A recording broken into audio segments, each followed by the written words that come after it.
Are getting crazier on the Higgsfield.ai permits me to introduce you to Kling 3.0. So to do this, just head over to the Higgsfield.ai website, go to the video section and click on Kling 3.0, and then it will bring you to this window.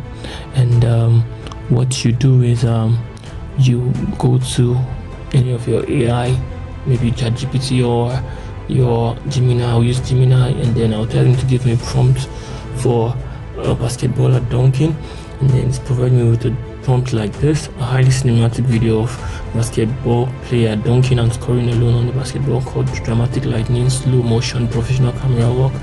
Then I'll copy it, then immediately head over to the Kling 3.0, and then I'll just paste my prompt there.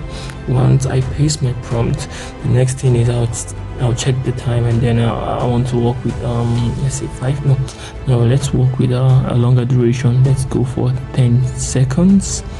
Yeah, so once that's set, you check your aspect ratio, and then you hit generate. So you get a content like this. Come on, is this not amazing?